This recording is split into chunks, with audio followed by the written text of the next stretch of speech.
Come with me to Esi Lisbon. I wanted to take my RBL leg float, which was kindly gifted to me, but sadly, my bag is packed full, and there is no way that I'm paying for another bag just for this, but I'm gonna use it when I get back, because no one wants DVT after flying. We're gonna do a face mask. You guys know that as soon as it hit September, I was in Lush ready to get those Halloween bath bombs. So we had a little pamper night before we went. Now we're on the journey. Taha's going down to Devon with Tyler, who arrived 6 minutes before their coach left, because they're going down to Devon and then I'm joining them for a friend's holiday later. But because unlike Tyler, I can't cut it close with transport, I got to the airport about 4 hours early. And of course that meant my plane was delayed, so I killed time getting food and having fun, and I did buy some things that I didn't particularly need. But as you can see, we did finally start to board,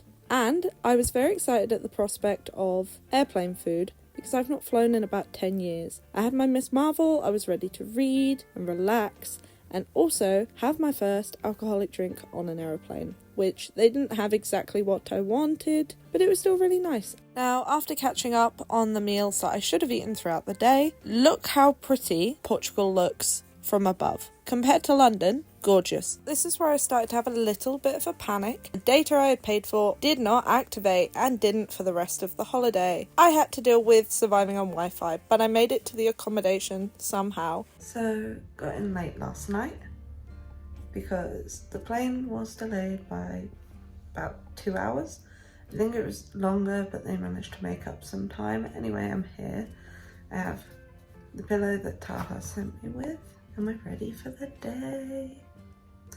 And I totally didn't get locked outside last night because my data didn't work. But I'm inside, I've slept, and I'm gonna get ready. So this is the makeup for today, and now I gotta get changed. Since this was like my first thing abroad, I thought I'd bring a bit of home with me. This dress is from my parents' shop, and I'm wearing Taha's socks.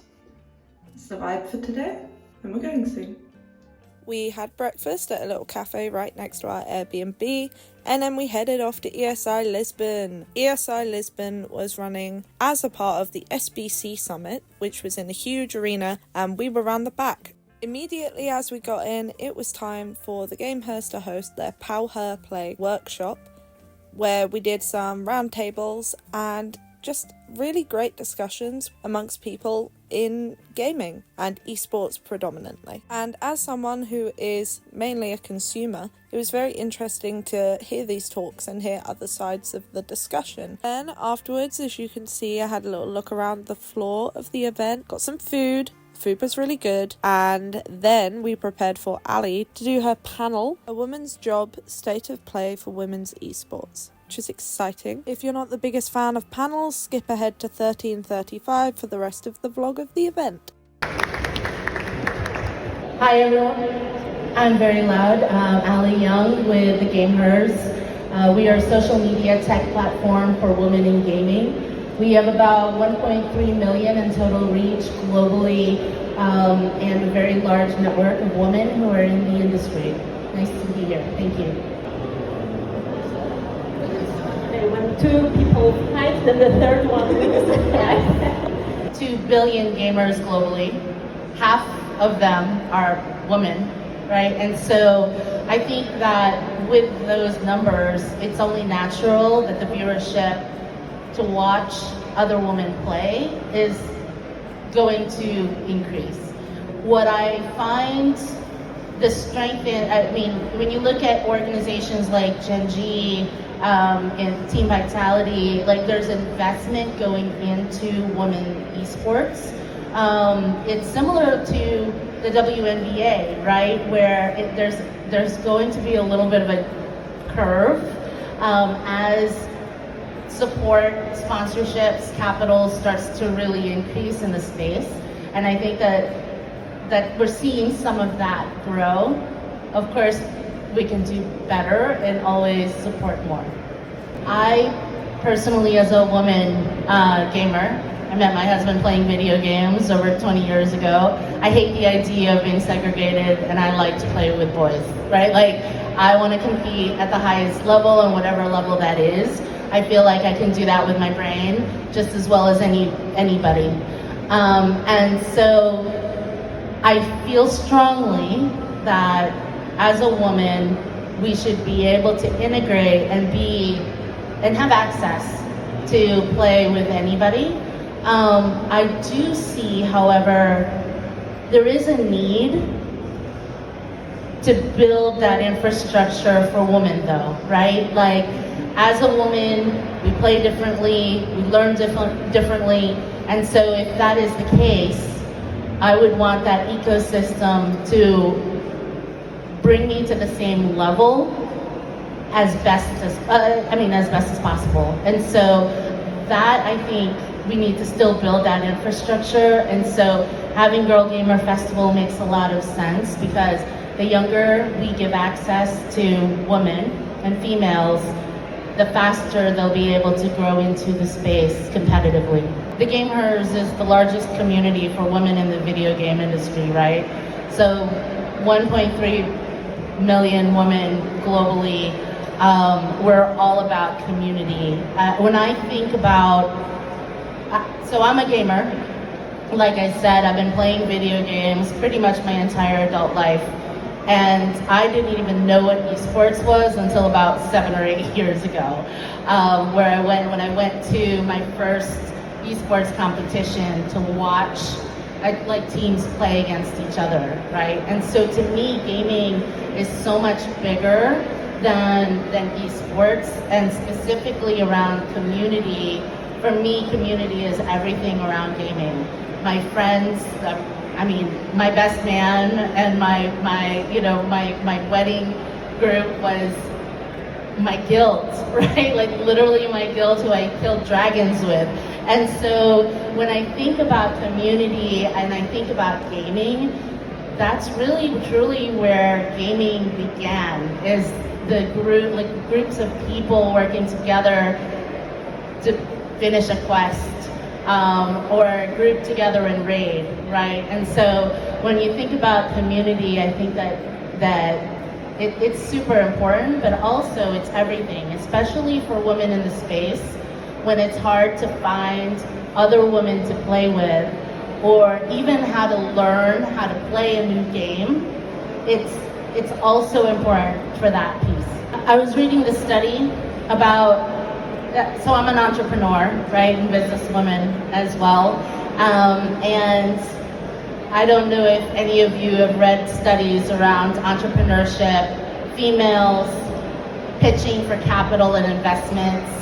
It's like 1% of 1%, right? And a lot of it is due to the psychology and the difference between men and women. Men will apply for a job or apply for a fund without fully like actually looking at the qualifications. Like, oh, I don't care, I'm just gonna apply. I meet 30% of these qualifications. Women, on the other side, actually want to be qualified 100% before they'll even apply, right? And so when you look at those numbers, you can equate it to gaming in general. Like, as a woman, a lot of women in our community don't want to actually play a team game until they know how to play and they can play it well.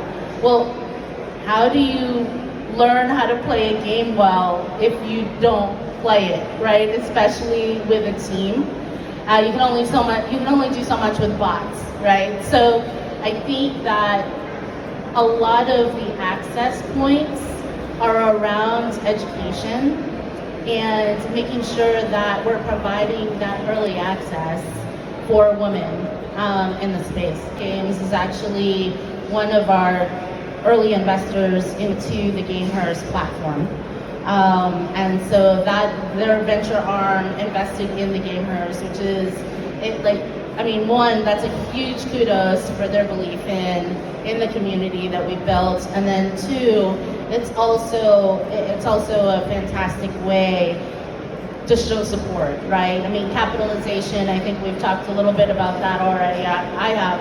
I mean, everything takes money, like this event takes money, coming here takes money. I mean, all of your organizations, I'm sure, is interested in the bottom line. And supporting financially is an important piece of that. The other way, we're actually working on a big partnership with Mountain Games out of Singapore, and we are working on a campaign to educate more women on how to play like Mobile Legends Bang Bang. I don't know if y'all have played it. Download it. Super fun. Really pretty skins. I spent way too much money on it. But I think that, you know, being able to provide those opportunities with in-game prizing, support for the gamers, as well as co-promotion, is also extremely important. And also it meets the mission of what we're trying to do in the space. We want to show and educate more women into how to play games. And if we can do that, then more women will play more games. So that's one of the other ways that they can support. It's something that may or may not get me in trouble, so I will preface this by saying that first. I think with any sport, traditional sport, esports, viewership is what brands pay for as far as sponsorships. As someone who's been in marketing and for a long time and in the industry, there has to be ROI to show, full stop, right? I mean, that's what marketing people and companies look at when they're looking to support anything. I would actually pose that we should partner with more game developers or more communities to increase our viewership so that our numbers can show that ROI for the financial support from corporations. And yes, there's a little bit of chicken before the egg, but also I think really for the industry to be successful, there has to be growth in both segments, right? Like we can't just say, hey, we want to do this and they will come. Unfortunately, we also have to show, I mean, EWC was wonderful with that piece, right? They surpassed a lot of the numbers that they sought out to do. And now it's even a bigger scale.